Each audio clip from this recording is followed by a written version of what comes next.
मौजूद है लोकतंत्र की चौखट पर राम खिलावन रणविजय राव जी की ये पुस्तक है जिसका विमोचन हुआ है और हमारे साथ इसी किताब पर दो शब्द कहने के लिए मौजूद है ललित जी। सर, ये इस किताब की खास बात आप बताएं, पाठक क्यों इसे पढ़ें? बहुत अच्छी बात आपने पूछ ली, क्योंकि ये रणविजय राव का पहला व्यंग संग्रह है और जैसे कविता से प्रेम करते हैं, अब आजकल व्यंग से करने लगे हैं और व्यंग और कविता दोनों मेरे विषय हैं। और मुझे बड़ी खुशी है कि अब नई पीढ़ी भी इस फील्ड में आने लगी है और रणविजय राव की भाषा जो है बड़ी सहज है, बड़ी सदी हुई भाषा है और मुझे लगता है कि ये विषयों पर भी कुठाराघात बहुत तेज़ी से करते हैं और बहुत संभल कर करते हैं। और चूँकि एक सरकारी सेवा में भी है, लेकिन व्यंग को उस सेवा के मध्य आने नहीं आने दिया इन्होंने, क्योंकि व्यंग विसंगतियों पर प्रहार करते हैं और सक्षम है और सबको ये संग्रह पढ़ना चाहिए। अन्योक्ति में बात की गई है, सहजता बड़ी जरूरी किताब में लगी है कहीं कहीं आप अन्योक्ति कितना जरूरी है व्यंग में? जैसे दाल में अगर नमक आवश्यक है, लेकिन अगर थोड़े से नमक की अपेक्षा अगर बहुत नमक डाल देंगे तो वो मामला गड़बड़ हो जाएगा। इन्होंने समन्वय बनाए रखा, संतुलित रखी है अपनी दाल और दाल जरूर खानी चाहिए और स्वास्थ्य के लिए लाभदायक है। और व्यंग जो है वो भी साहित्य की एक महत्वपूर्ण विधा है जिसको हमको शिद्दत से पढ़ना चाहिए। ये कुकर में पकी हुई दाल लग रही है सर कि पतीली में पकी हुई दाल? कुकर की जो दाल होती है वो दाल नहीं होती है, जो हल्की सौंधी आंच में पकी वो दाल होती है। जी जी, तो ये बात कर रहे हैं हमारे साथ ललित जी, जो इस पुस्तक लोकतंत्र की चौखट पर राम खिलावन रणविजय राव जी की पहली व्यंग साहित्य है और व्यंग पुस्तक है। तो हम इस पर बात करें ललित और लगातार जो है इस विमोचन पे बने हुए हैं लोकतंत्र की चौखट पर राम खिलावन रणविजय राव जी की किताब है। आपका नाम? डॉक्टर स्वाति। आज आपने इस किताब पर कुछ बात कर दी, एक ऐसी बात जो आप पाठकों को कहना चाहिए कि इस किताब को क्यों पढ़ना चाहिए? ज़्यादातर होता है क्या है कि जब हम यथार्थ या व्यंग लिखते हैं तो उसमें एकदम विरक्त होने की भाव रहती है या ज़्यादातर चीज़ें हमें नकारात्मक दिखती हैं, लेकिन इस व्यंग संग्रह में आप काफ़ी कुछ पॉजिटिव चीज़ें देख सकते हैं और एक आस देते हैं कि भाई हमें खुद से आगे बढ़ना है, हमें विकास की तरफ खुद से चलना है। आपको एक बार आत्मचिंतन करने के लिए, आत्ममंथन करने के लिए ये जो व्यंग संग्रह है वो आपको प्रेरित करता है। साथ ही साथ मैं ये भी कहूँगी कि जिस तरह आपके घर में शौचालय है, शयनालय है, देवालय है, पुस्तकालय भी रखें, क्योंकि अगर बच्चों को अगर आप विचार नहीं रखेंगे तो वैचारिक नहीं होते। पुस्तकालय के लिए व्यंगालय होना कितना? विचारों के लिए व्यंग का होना बहुत जरूरी है, क्योंकि आपको वैचारिक व्याख्या के लिए प्रेरित करता है।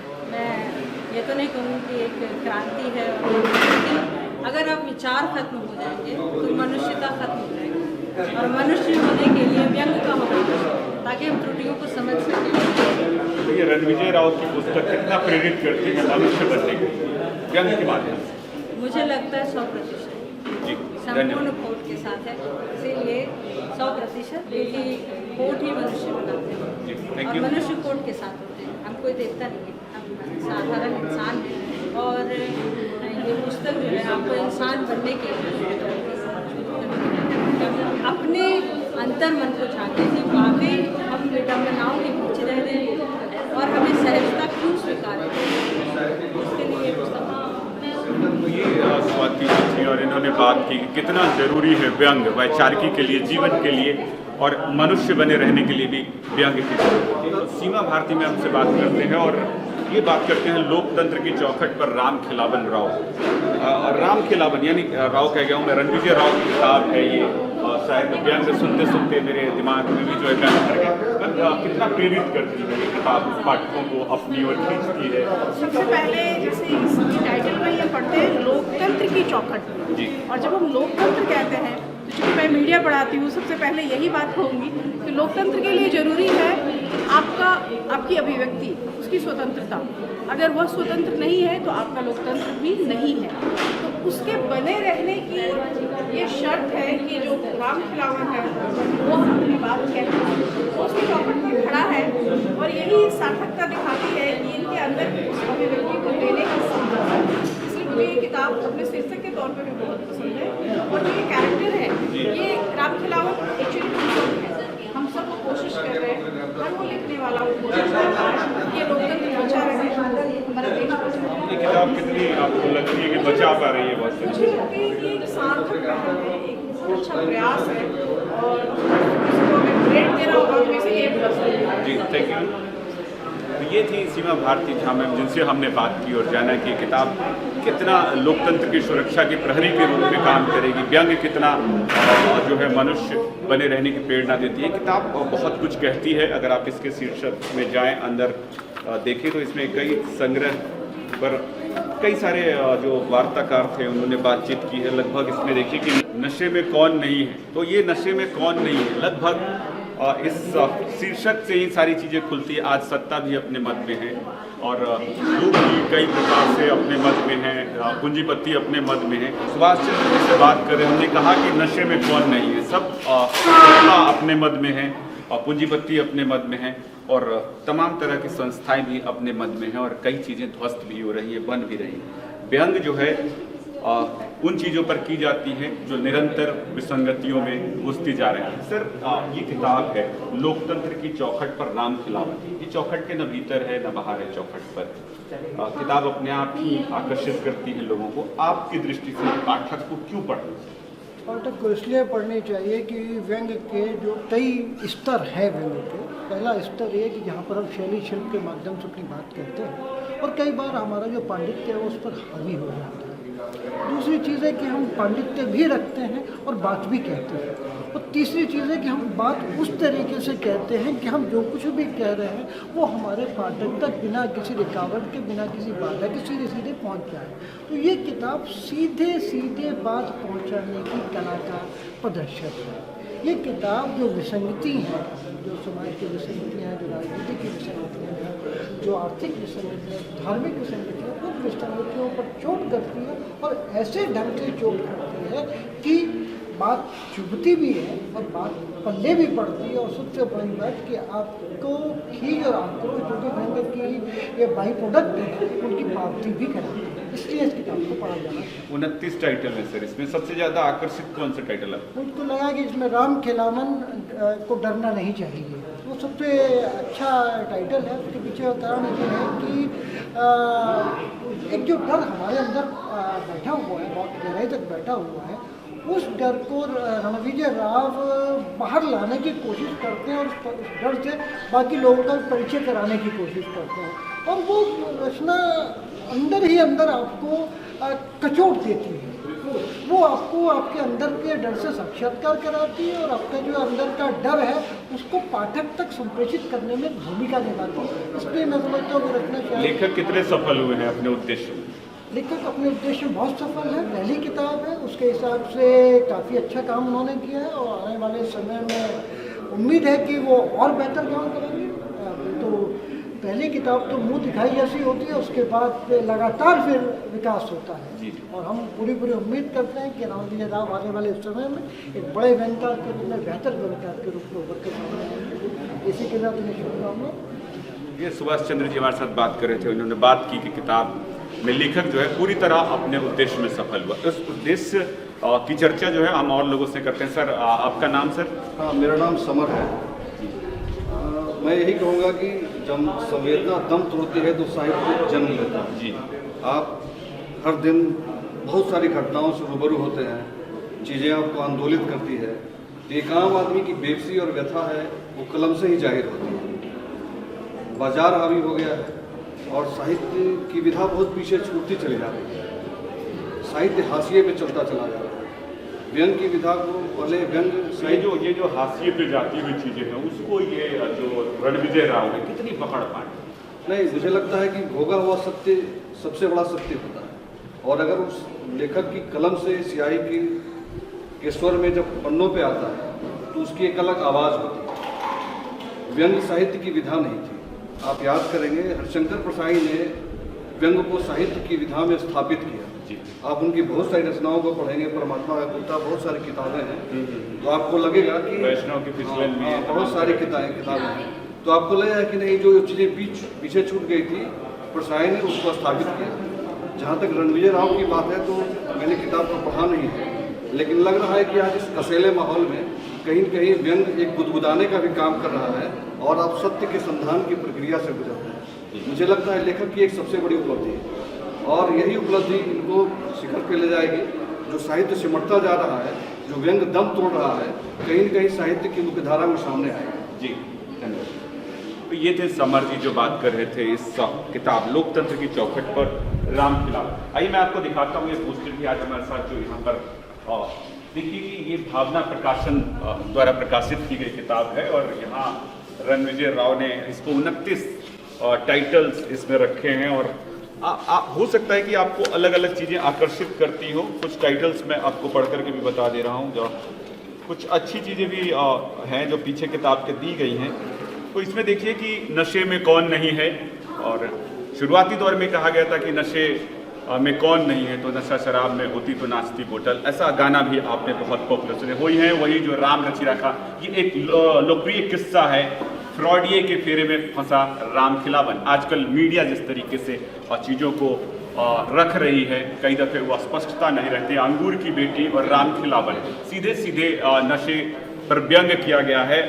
राम खिलावन चला गांव की ओर। जिस तरीके की स्थितियां कोरोना काल में रही है उसमें देखेंगे तो ये राम खिलावन को सचमुच ही पलायन करना पड़ा गांव की ओर, पैदल, बिना चप्पलों के, बिना साइकिल के। वो राम खिलावन आगे बढ़ता रहा है। कोरोना के हाल से बेहाल राम खिलावन, कहीं भोजन नहीं मिल रहा था, कहीं पानी नहीं मिल रहा था और कहीं सड़क पर चलते हुए आदमी को गाड़ी भी नहीं मिल रही थी। रोटियां बिखरी हुई थी ट्रेन की पटरियों पर, तो कहीं थालियों में रोटियां नहीं थी। उस पर भी व्यंग करता है कोरोना के हाल से बेहाल राम खिलावन, जिम्मेदारियों के बोझ से लदा राम खिलावन। राम खिलावन जब अपने गांव पहुंच गया होगा तो किस तरीके की समस्याएं होंगी जब उसको नौकरी छूटी हुई होगी, शायद इस ओर भी इशारा करती है। बीच बाजार में राम खिलावन, पूंजीपतियों ने जिस तरीके से आज सब तरफ बाजार का माहौल बना दिया है, उसमें क्या राम खिलावन सुरक्षित रह पाएगा?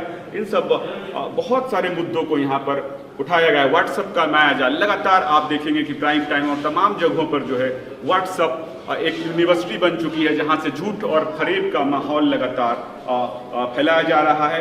ये कोरोना भी जो ना कराए सो कम, और जो हुआ कोरोना में सब ने देखा है किस तरीके से बाप बगल की बेड पे लेटा हुआ था, बेटा बगल पे हुआ था, 3 मंजिले मकान में एक व्यक्ति से दूसरे व्यक्ति का संपर्क नहीं था, मानो एक दूसरे से अजनबी होता जा रहा था इंसान को। कबीरा खड़ा बाजार में, और जिस तरीके की स्थिति था उसमें कुछ लोग लड़ भी रहे थे, लेकिन वो लड़ने वाले कितने लोग थे? नाक पर मक्खी बैठ जाए तो भला क्या। जय हो कोविड-19 की, इसने भी बहुत राजनीतिक उथल पुथल भी मचाए हैं और बहुत सारी संस्थाओं पर इसने जो कोहराम मचाया है वो भी समझ सकते हैं। ईमानदारी पर भारी समझदारी, भूलोक में भूचाल, देवलोक में अफरा तफरी, राम खिलावन की व्यथा। हर चाइनीज माल नकली नहीं होती, EMI की जिंदगी और किस्तों में सपने, वर्क फ्रॉम होम और राम खिलावन, और कई मुद्दे जो एकदम समसामयिक लगते थे वो मुद्दे आपको इस किताब में देखने को मिले। हम आपको अब बात करवाएंगे इस किताब के लेखक रणविजय राव जी से, और वो बताएंगे कि इस किताब के टाइटल को क्या सोचकर उन्होंने रखा, इसके भीतर जो चीज़ें 29 जो उन्होंने अलग अलग विषय चुने हैं उनके मन में उस समय क्या था। इस पर बात करने के लिए हम चलते हैं रणविजय राव जी के पास, जो कि बताएंगे अपनी इस पुस्तक के बारे में। अभी आपको जो है वक्ताओं ने बताया, आप सीधे हम उन्हीं से जानते हैं। निरंतर इस चर्चा में हम बने हुए हैं लोकतंत्र की चौखट पर राम खिलावन। हमने वक्ताओं को भी सुना, हमने यहाँ उपस्थित लोगों से भी बातचीत की और इस पुस्तक के बारे में जाना। अब सीधे हम लेखक से बात करते हैं, लोकतंत्र की चौखट पर राम खिलावन। रणविजय राव जी, आपको तो जो ये आपका पहला व्यंग साहित्य है, तो आपको पहले तो बहुत बहुत बधाई, बहुत बहुत धन्यवाद। अब ये जानना चाहेंगे कि आपने जब ये टाइटल चुना लोकतंत्र की चौखट पर राम खिलावन, तो चौखट पर ही क्यों रोक दिया आपने राम खिलावन? देखिए, राम खिलावन एक आम आदमी है। हमारे सरकार की, चाहे राज्य की सरकारें हों, चाहे केंद्र की सरकार हो, सारी योजनाओं का केंद्र में होता है आम आदमी, और आम आदमी का भला कभी नहीं होता है। तो इसलिए आम आदमी जो है उसकी पहुंच ही नहीं होती है, चौखट से बाहर जा ही नहीं सकता है, इसलिए वो चौखट के अंदर उसका प्रवेश ही नहीं है। तो इसलिए आम आदमी जो है वो पहुंच नहीं पाता है। तो राम खिलावन आम आदमी का प्रतिनिधित्व करता है, तो वो चौखट पर खड़ा है।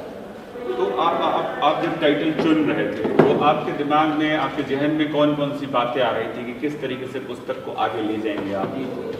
मेरे जहन में जो एक्चुअली होता है क्या है कि जब व्यंग हम लिखते हैं या कोई भी विधा हम साहित्य भी लिखते हैं, चाहे कविता लिखते हैं या कहानी लिखते हैं, तो मेरा अपना मानना है कि एक लेखक के नाते जब हम बड़े दायरे के बारे में हम सोच रहे होते हैं तो समाज का भला कहीं ना कहीं दिमाग में होता है। कहीं ना कहीं हम जो चीज़ें परोस रहे होते हैं वो पाठकों तक पाठक जब पढ़ते हैं उस चीज़ को तो वो समझें कि क्या लिखा हुआ है। सिर्फ कूड़ा करकट लिख देने से और कुछ भी लिख देने से वो बात बनती नहीं है। तो बात मेरे हिसाब से बात ऐसी लिखनी चाहिए जिससे कहीं ना कहीं हमारा सरोकार हो, कहीं ना कहीं आम आदमी का सरोकार हो, कहीं ना कहीं हमारे आसपास पड़ोस परिवेश या देश दुनिया का भी सरोकार हो, जिससे हम आम जनता हम दैनंदिन जीवन में हम जूझते हैं और जो विसंगतियों का सामना करते हैं वो सब चीज़ें इस संग्रह में हो, ऐसी मेरी कोशिश है। 29 टाइटल आपने चुने जी, आपको कोई सबसे ज़्यादा दिल के करीब वो टाइटल? देखिए सबसे ज़्यादा करीब वैसे तो लोकतंत्र की चौखट पर राम खिलावन ये भी एक आलेख है जी, लेकिन सबसे करीब जो मुझे लगता है और सबसे मुझे लगता है कि सबसे ज़्यादा चोट करती है, वैसे लेखक के लिए तो सारी रचनाएं सभी समान होती हैं, लेकिन नशे में कौन नहीं है वो मुझे लगता है कि बहुत ज़्यादा अपील करने वाली बात है। और एक और इसमें है राम खिलावन को डरना जरूरी है। तो आजकल हर तरफ डर का माहौल है, लोगों को डरा कर धमका कर वोट के लिए डराया जाता है, सपोर्ट के लिए डराया जाता है, या फिर हम पड़ोस में हैं तो पड़ोसी हमें डराता है, परिवार में हैं तो हमारा बड़ा भाई डराता है। इस तरह से हर जगह कहीं ना कहीं डर पसरा हुआ है और अगर हम डरते नहीं हैं तो ये डर और नशा, जी जी नशे में संस्थाएं हैं, नशे में सत्ता है, नशे में हर चीज पूंजीपति का है। हर चीज का एक नशा होता है। जी। अब सत्ता जो है, सत्ता का अपना नशा है, लेखन का अपना नशा है, खाने पीने का भी अपना नशा होता है। तो ये नशा हर जगह है। तो इस नशा में कौन नहीं है, यही मैंने लिखा है। हर आदमी भी, आम आदमी भी जी अपने किस्म के अपने नशे किस्म में के है, अपने किस्म के प्रतिरोध में है। जी जी। तो ये और डरना एक जरूरी है। एक नशे में अंतर इस तरह से जी। है, एक होता है मैं का नशा, एक होता है मैं का नशा, मैं यानी शराब का नशा, और एक मैं जो अहम का नशा होता है। तो वो नशा सबसे खतरनाक होता है। शराब का नशा में तो व्यक्तिगत हानि होती है, लेकिन मैं का जब नशा हो जाता है कि हम ही सब कुछ हैं, हम सब कुछ किसी का भी बिगाड़ सकते हैं, किसी का भी भला कर सकते हैं, ये जब किसी व्यक्ति विशेष के अंदर में आ जाता है तो अपने आस पड़ोस परिवार सबका मतलब ये गलत करने लगता है उनके साथ। बतौर लेखक आप पाठक से क्या कहना चाहेंगे कि आप किस किताब को क्यों पढ़ेंगे? मैं पाठक से यही कहूँगा कि जो इसमें विषय उठाए गए, जो बातें मैंने रखने की कोशिश की है इस पुस्तक में, वो कहीं ना कहीं आम आदमी से सरोकार रखता है, उससे जुड़ा हुआ है। तो वो अगर पाठक पढ़ता है तो वो कहीं ना कहीं अंदर में आंदोलित होता है, कहीं ना कहीं सोचने को मजबूर होता है, उद्वेलित होता है और कुछ करने को मजबूर होता है। इसलिए मैं चाहूँगा कि वो पाठक इस पुस्तक को पढ़े। तो भूलोक में भूचाल, जहाँ जैसे भूलोक में भूचाल है, देवलोक में कोरोना है, तो देखिए महामारी से हम जूझते रहे पिछले 2 साल 3 साल कह लीजिए, और उसके बाद जो स्थिति हुई कोरोना के दूसरी लहर के खास करके, तो उस समय ऐसा लगता था ऐसा भूचाल मचा हुआ जैसे कि कभी भी हमारी बारी आ सकती है, ऐसा आतंक मचा हुआ था। तो यहाँ तो भूचाल मचा ही हुआ था और यहाँ से जितने लोग जा रहे थे स्वर्गवास कर रहे थे, वहाँ पर जाकर जो चित्रगुप्त हैं, जो यमराज हैं, उनको भी संकट का सामना करना पड़ रहा था। जी जी। तो वो चीज़ मैंने इसमें रखने की कोशिश की है कि वो कैसे भूचाल मचा हुआ है देवलोक में, और जैसे यहाँ पर अफरा तफरी मचती है, यहाँ पर शासन व्यवस्था जो है, जो सत्ता है, जो सरकार है, जिस तरह से मीटिंग बुलाती है, बैठक करती है, वो सब सारी चीज़ें देवलोक में भी हो रही हैं और वहाँ भी निर्णय तक नहीं पहुँचा जा रहा है और वो अगली मीटिंग तक बातें टाल दी जा रही हैं। तो वहाँ भी अफरा तफरी मची हुई है देवलोक में भी। तो ये संग्रह की ये बहुत ये हरिशंकर परसाई जी की कहानी भोला राम का जीव, अगर आप उसको पढ़ते हैं और उसके बारे में अगर जानते हैं तो आपको पता चल जाएगी रणविजय जी की ये जो कहानी है, जो भी ये संग्रह में जो ये शीर्षक है भूलोक में भूचाल, उसके बहुत ज़्यादा करीब नज़र आती है। उसके आसपास दिखाई पड़ेगी कि किस तरीके से एक जीवात्मा के खो जाने से, आत्मा के खो जाने से स्वर्गलोक में अफरा तफरी मच गई। एक आपने बहुत अच्छी बात की है व्हाट्सएप का मायाजाल, जैसे रवीश कुमार भी अपने प्राइम टाइम में निरंतर लगे रहते हैं कि व्हाट्सएप यूनिवर्सिटी खुल गई है जहाँ झूठ सच का फैसला ही नहीं हो पाता है। देखिए ये क्या उससे प्रेरित है? नहीं, उससे प्रेरित नहीं है। लोग जो हम आम गिनती में हम देख रहे हैं, सुन रहे हैं, भोग रहे हैं, जी। उसी के बारे में है। और आजकल डिजिटल इंडिया का दौर है, चाहे गांव हुआ शहर, हर हाथ में मोबाइल है, सब एक तरह से ग्लोबल विलेज में हम रह रहे हैं। और ऐसे माहौल में जो सोशल मीडिया, पहले तो अखबार या इलेक्ट्रॉनिक या प्रिंट मीडिया की बात होती थी, तो वो जो पढ़ते थे हम समझते थे कुछ, और वो अब क्या होता है कि अब निरपेक्षता नहीं रही, अब कहीं ना कहीं हम पक्षधर होते जा रहे हैं। और जो चौथा स्तंभ कहा जाता है मीडिया को, वो बात मुझे दिखाई नहीं देती है।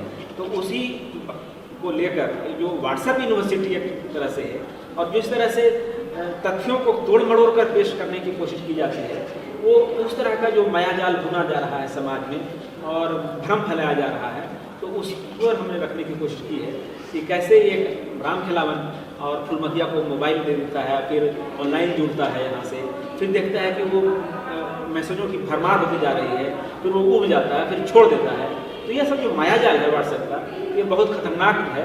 शुरू में तो ये आदत हो जाती है, उनका फ्री डाटा जब मिलता है तो लोग सबको जुड़ जाते हैं, लेकिन फिर जब धीरे धीरे जब तबाह हो जाता है जिंदगी, अपने लिए समय भी नहीं मिलता है, दूसरों की तो बात छोड़िए, तब हमें लगता है कि ये सब मायाजाल है, इससे निकलना चाहिए। रणविजय जी, अगली बार जो है एक शीर्षक मेरी ओर से भी सुझाव रहेगा कि फ्री डाटा और घर में नहीं आटा लिखिएगा जरूर आप। जी बिल्कुल। और मुझे लगता है कि टाइटल जो है बहुत जरूरी है। राम खिलावन एक आपका और टाइटल है, मजेदार टाइटल है भाई। राम खिलावन को जब इश्क हुआ, आज तो इश्क बचा ही नहीं। ये नहीं, इश्क ऐसा नहीं, इश्क नहीं बचा है, लेकिन हम कहीं ना कहीं हम भौतिकवादी होते जा रहे हैं। ऐसे में इसी भौतिकवाद की वजह से कह रहा हूं। इश्क मतलब सब प्रेम है, प्रेम कहाँ नहीं है, और जहाँ प्रेम है वहाँ सब कुछ, भाई का भाई से प्रेम है, पति का पत्नी। कोरोना ने बचने नहीं दिया था ना उसे। कोरोना ने बचने नहीं दिया। कोरोना ने तो ऐसी आफत मचाई, ये लगता था किसी से मिलना दूभर है, घर से निकलना मुश्किल हो गया। तो ये सब चीज़ है, इश्क होना चाहिए आदमी। ये आपने लिखा है, एक कोरोना जो भी न कराए सो कम। जी क्या करवा दिया इसलिए? यही भी है कि आपसे तो व्यंग लिखवा दिया, लेकिन बाकी देश भर के अब मैं सच कहूँ कि ये जो कोरोना काल जो लॉकडाउन पीरियड रहा, और मुझे जो समय मिला लिखने और पढ़ने का, क्योंकि बाहर निकलना था नहीं, न किसी से मिलना जुलने जाना था, तो उस दौरान हमने इस तरह से सदुपयोग किया कि कविता संग्रह भी तैयार हो गया, एक व्यंग संग्रह आपके बीच में आ गया, और एक उपन्यास भी आधा अधूरा लटका हुआ है, उसके ऊपर जल्दी पूरी कर ली। कहानी संग्रह भी करीब आधा संग्रह तैयार है। तो ये सब लॉकडाउन का ही है, कहीं उस तरह से मैंने सदुपयोग किया। तो कोरोना ने बहुत कुछ कराया, बहुत परेशान किया, लोगों को तबाह कर दिया, लोगों की नौकरी चली गई, और कई तो परिवार छीन लिए, परिवार के सदस्य चले गए। तो ये जो ना कराए तो सही में कम है कोरोना ने बहुत तबाही मचाई। तो ये एक अच्छी पुस्तक है जिसके बारे में मैं भी आपको कहूँगा कि आप इसे पढ़ें, और इसके एक टाइटल पे अगर विचार करना जाए तो लगता है कि 2-3 दिन का सत्र चलने लग जाएगा इस पर। लेकिन इसमें जो एक है कि हर चीज़, हर चाइनीज माल नकली नहीं होती। तो ये रणविजय राव जी जो हैं वो बहुत ही भारतीय माल लाए हैं आपके लिए, और भारत की दशा दुर्दशा, कोरोना के दौरान की जो पीड़ा है, वो सब लेकर के इस किताब के माध्यम से आपके सामने उपस्थित हुए हैं। और मैं इनको फिर से बधाई देता हूं कि इतनी सारी चीज़ों के साथ उपस्थित हुए हैं, और चाइनीज़ नहीं हैं आपकी कथाएं और आपके भीतर की संवेदनाएं। इसी उम्मीद के साथ अगली कोई आपकी किताब आती है तो उस पर चर्चा करेंगे, फिर मुलाकात होगी। कोई भी कृति आती है तो रचनाकार तो सफल होता ही है, साथ में उनको प्रेरित करने वाली शक्तियाँ भी जो हैं वो सफल होती। इसी श्रृंखला में हम जो रणविजय राव जी की जो पुस्तक आई है लोकतंत्र की चौखट पर राम खिलावन, उसके पीछे उनके अपनी लेखन और उनकी अपनी क्षमताएं तो उनको सफल बनाती हैं, लेकिन उनके पीछे सोनी लक्ष्मी जी जो कि उनकी धर्मपत्नी हैं, जो निरंतर उनको प्रेरित करती हैं इन रचनाओं को रचने के लिए, और उनको निरंतर आगे बढ़ने की प्रेरणा भी देती रहती हैं। खुद एक कवित्री हैं, वो क्या कहना चाहती है, किस तरीके से उन्होंने रणविजय जी को ये व्यंग साहित्य लिखने के लिए प्रेरित किया? ये तो हमें लेखक हैं, और कोई भी लेखक अपने आसपास के माहौल से ही अपना व्यक्त करता है अपने विचार को, और कई बार ऐसे कहीं भी अटक जाते हैं रणविजय जी, तो मैं उन्हें आगे, मैं शब्दों को के माध्यम से आगे बढ़ाने की कोशिश करती हूँ कि इस लाइन को इस तरह से डालोगे तो थोड़ा और निखर कर सामने आएगा। और कई ऐसे टॉपिक मैं कभी कभी अपने घर के टाइप से ही निकाल करके बताती हूँ, अरे ये देखो आज मेरे साथ ये फ्रॉड हुआ है, इस पे आप बड़ा सा व्यंग लिख सकते हैं। तो फ्रॉडिये के खेल में राम खिलावन जो पड़ा है वो उसका भी इससे कह सकते हैं कि मैंने ही आइडियाज़ दिया था। कई ऐसे हैं, मैं चलते फिरते कुछ ताने कस देती हूँ तो बच्चे कहते हैं मम्मी आपके ताना ही काफ़ी है कहने के लिए। दीदी देखो बच्चों ने ऐसे कहा है, इस पर कुछ लिखो। तो कुछ ना कुछ पात्र को सिर्फ एक टॉपिक चाहिए होता है लेखक को लिखने के लिए, और उसे किस तरह से पढ़ उसमें डालता है पात्रों को और कैसे वो निखार करके आता है वो तो पाठक बताएंगे।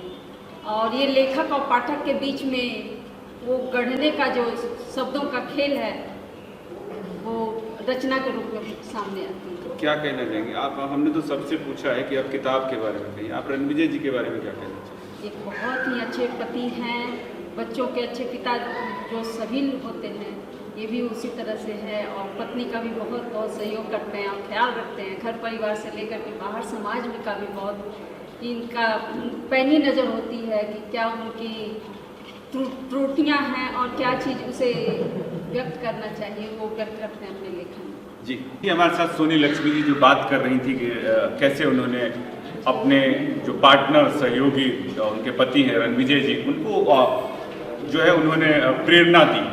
आपको बता दें कि बीबीसी लंदन में एक बहुत पहले इंटरव्यू प्रसारित हुआ था। वहाँ एक महिला जो है वो रात को फांसी लगाने के लिए रस्सी वस्सी लेके खड़ी थी। अचानक से बीबीसी रेडियो से हिंदी का प्रसारण हुआ करता था उस दर पे, एक गाना बजा कि जब कोई बात बिगड़ जाए तो तुम देना साथ मेरा। तो वहाँ उसके बाद जब उन्होंने वो गाना सुना तो उन्होंने अपने फांसी लगाने का प्रोग्राम कैंसिल कर दिया। बाद में बीबीसी लंदन ने उनके उस प्रेरणात्मक शक्ति के लिए उनका इंटरव्यू प्रसारित किया था।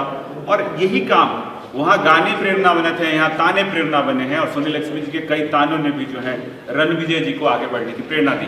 तो ये छोटी सी मुलाकात थी इस पुस्तक विवेचन के मौके पे, और फिर मुलाकात होगी, तब तक के लिए नमस्कार।